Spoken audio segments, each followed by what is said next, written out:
Welcome back to the Punch channel. We're taking a look here at Spring Prelude. That is a title by Compass Games, and it's the second Battle of Kharkov in May 1942. I just completed the Soviet moves on turn 4 for the northern Pincer Scenario. And let's take a look at the action. So the red arrows indicate the movements, generally forward. We have what do we have here? 3rd Guard Cavalry Corps has come up from the vicinity of the river right up into contact. Let's see, we have some minor repositioning here of the 28th Army units in this area, a little bit of withdrawal, a little bit of relocation, as well as pushing forward some of Gordov's 21st Army units in this area along this axis. So got the attacks also set up. We're going to use 5 out of the 6 available support points and attack the hexes marked with the X shapes. Hopefully get rid of this pesky unit that's been sitting here for a while to free up a little bit of movement here in this area, and hope to inflict some nice casualties on the units here. I would especially like to get this one here to free up the access to that victory point location, and at that point it becomes simply a matter of holding on defensively for a couple of turns to the end of the game. This is only a 6-turn scenario after all. So we'll see how the combats go, and let's do a demonstration of combat here. So we're going to take a look at this combat, which involves elements of 22nd Tank Corps attacking onto, looks like 71st Infantry Division, though, 191st Regiment. So they're right at the outskirts of Kharkov, and let's see how this goes. So I'm going to pull the units here off map, and one of the things you get with the variable combat system is you get these kind of rather tallish stacks. It's not a problem with that. They work out fairly well. And let's see what we have to work with here. So on the defense, and then the northern attacking stack, really to the northwest, northeast rather, and then we have the stack here. So we have a total of 2 infantry divisions and 2 armor brigades, along with a battalion of engineers. Now, there are stacking restrictions, so let's deal with the stacking restrictions first. You can only get 4 stacking dots of units in each hex to participate in a combat. The Germans are fine. They've got 3 for the regiment and 1 for the this battalion right here. The Soviets, for their part, what they can do, because these are, let's see, show you what I'm talking about here at a little closer resolve. So each of the attacking stacks of Soviet units has an infantry division with 3 dots and an armored brigade with 2 dots. So the problem is that's too much. However, the armored brigades possess some flexibility because they have both a white and a black stacking dot. You can still utilize the armor, flip it over to its cadre side, use that figure, and it counts as 1 dot. So you lose what you lose in combat factors for this, you gain in an armor shift, combined arm shift, really. So let's do it for both. Do it for both. Now we have to also leave out the engineers. That would be a 5th stacking dot, not permitted. All right, let's count up the factors. So the Germans have 10. And let's see if we can perhaps just zoom over just a little bit. Yep, there we go. Okay, that seems moderately legible. So 8 plus 2 is 10 on the one side, 1 plus 8 is 9, 1 plus 9, so a total of 19 on the Germans. 19 to 10, that is a 1-to-1 attack, and we'll track that with this conveniently available die. Now, each stack up to a maximum of 4 can have a combined arms bonus, so we'll take that up to 3-to-1. All right, what else? There happen to be artillery in the area, so I will point them out here, and I know where they go back on the map. That's fine. So we are now 5-to-1. Let's zoom back out for a moment. So taking a look at the situation, I have 3 air assets. Okay, so each of these air units, it's just a pictorial representation. It could very well be a more abstracted counter, but these are nice to have. They look good. And I have 3 of them available this day rather. So, however, I'm not going to use one here. I would really like to have this attack here in the center, which is against a strong panzer formation, and then these 2 attacks here in the north. They are weaker formations, but I would really like to have more of a breakthrough here in this sector in order to open the line of advance to this victory location hex. So the overall Soviet plan right now is, it looks like there's enough force to call into question whether I can get to Kharkov, but I think I can have the advance, which is this hex right here and these 2 hexes as well. If I can hold those hexes, then I will have a victory per the victory conditions. So my air will be up further to the north. So we're back down here, and we have our 5-to-1 attack. I'm going to drop some dice. Okay, let me grab those. And we got a 6. So let's check the chart. So we're in clear terrain, 5-to-1 attack. We have a 6 is a DR2. Defender Retreat 2. All right. So Defender Retreat 2, let's look back at the map. This would be my 2, or I could retreat back into Kharkov itself. Now, if I am in a town hex, units are doubled when defending. Defender may ignore 1 retreat hex. Engineers get a shift when attacking the hex. So that's what I get in the town. So the question is, do I fall back to the town? What's that look like? Let's take a look. So I have to fall back at least 2. So I could fall back here, here, or here. I'm not really wild about falling back to Kharkov because it begins to open up a bit of a gap here. And I'm rather weak with forces. I would rather hold a little harder. I could withdraw here. You know, that's not horrible. And depending on how I do it, the Soviets generally have to follow the path of advance. Now, their armored units, mechanized units, do not, as I understand it. They have to go the first hex of the attack target hex, if you will, the defending hex, and then they can vary by 1 hex. However, either way, there are zones of control in effect, and I rather like that idea. So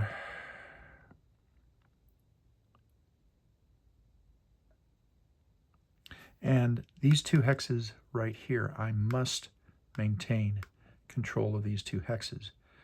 Now that's sort of interesting. You know, that's very interesting, because what's to stop these units from coming down around here? If I lose control of, if the Soviets take either of these 2 hexes, I lose the game.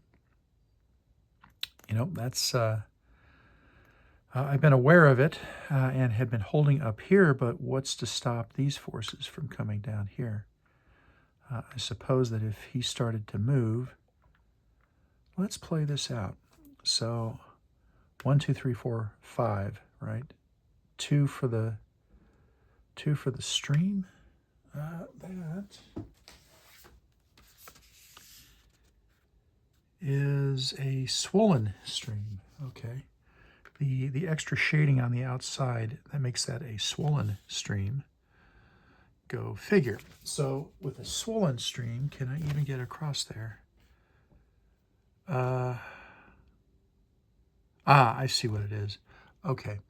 So I note the annotation mud only, swollen stream. That means only during mud conditions, and we do not have mud conditions during the northern pincer scenario.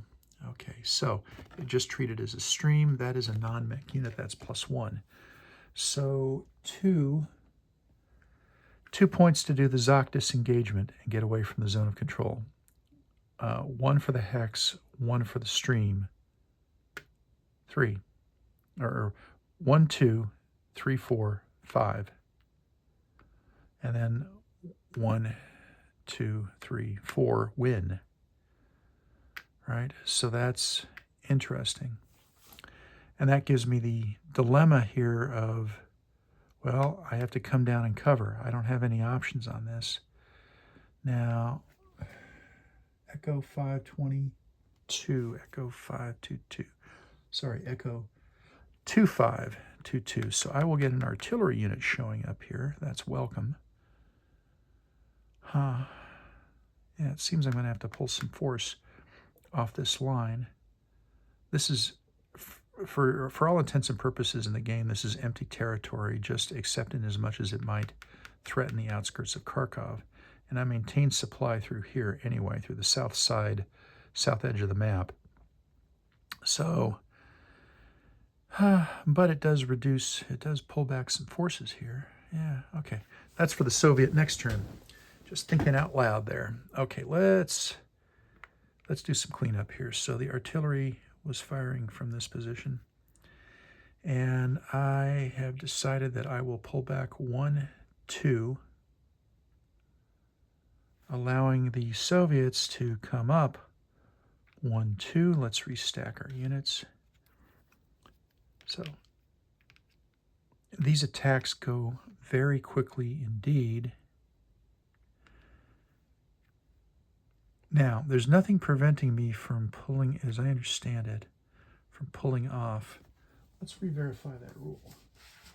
So let's take a look at advance after combat. Pulling out the rule book here. 14.8, advance after combat.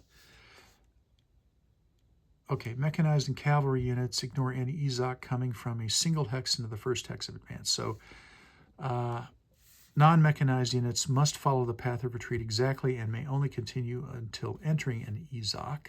Okay. Right. And mech and cavalry units may choose to deviate from the path of retreat after the first hex or until entering an EZOC. Okay. So what this means is that I'm kind of doing a pick and roll here defensively.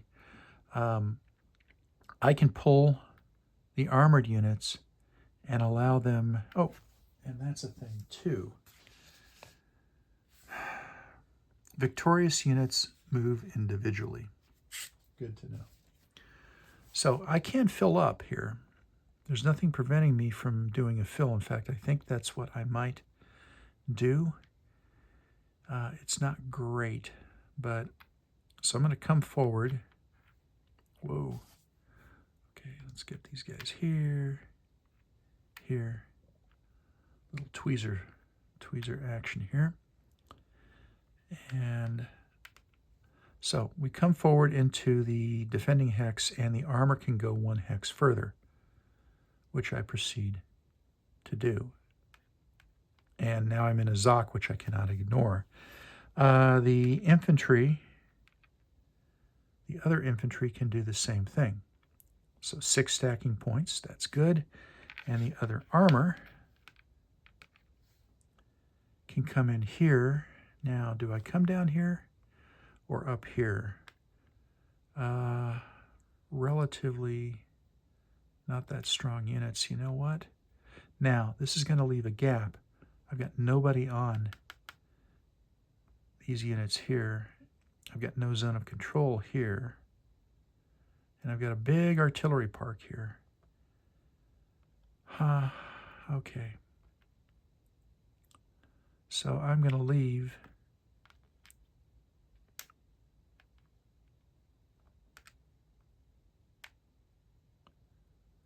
you know, the more I think about it, the more I think I want to hold on and just hold the hex. Okay, and I want the same thing here, but I'll leave the stack from the south. And I don't recall which exactly was from the south or the north. I might have swapped these two units, but I'll live with that. I'll check my, I take a picture, by the way, after every movement phase, every combat phase, just for situations like this where I might have gotten wrapped around a little bit. I know the engineer was down here, so we'll go with that. Okay, that concludes the combat. And successful for the Soviets. They pushed back the defenders and gained ground. So we'll see what's going to happen here. This has become actually somewhat tenuous in the local sector, I think. Right. Okay, we'll proceed on. These other attacks up here to the north, I'm going to go ahead and just conduct in my own time. This has been roughly a 15-minute segment, and that's fine. Nothing wrong with that.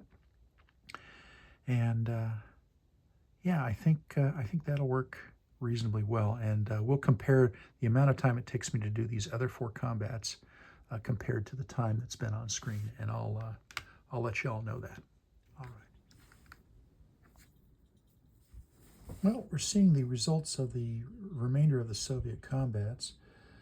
We had a total of 5 combats this turn. As you can see from the white arrows, they all resulted in defender retreats.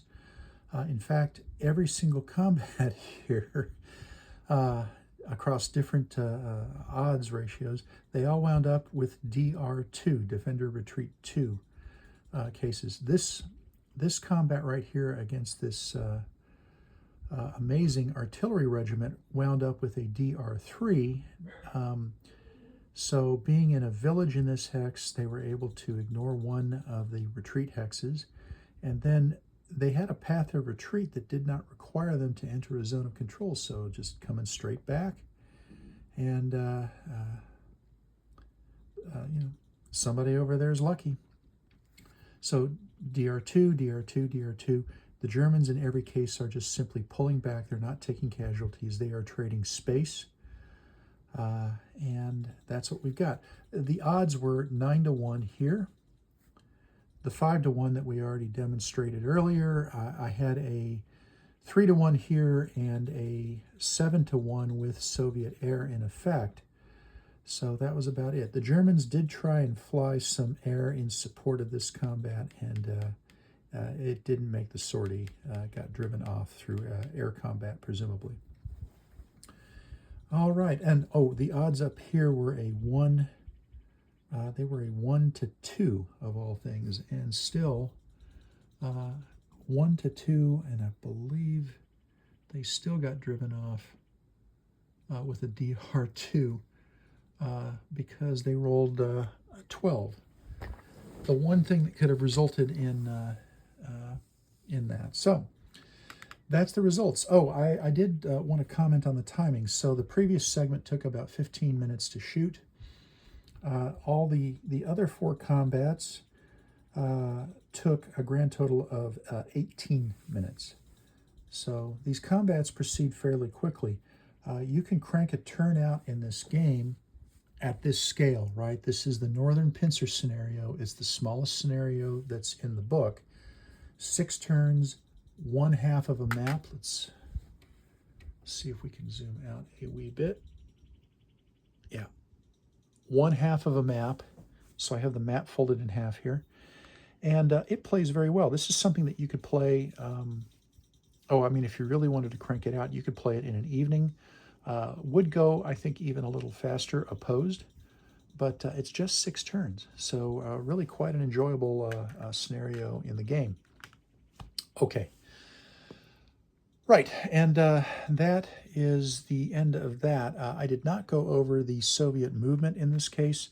I actually made a little short video that will now never quite see the light of day. There wasn't a whole lot going on in that anyway, except for the advance of the 3rd Guards Cavalry Corps coming up from their positions astride the river, they proceeded in and got the one unit here into the fight. So that's about it. Actually, I think there's more forward Soviet movement as a result of the advance after combat's going on here. Come to think of it, now this one guy, yeah, let's move him up and him. Now I'm playing it that the way that I'm playing it, and I haven't consistently played it, but I realized that I wanted to play it this way this time, was that only the units actually involved in the combat can advance after combat. I am not certain of that rule. It is not in the book. It is, however, in the rule book that victorious units may advance.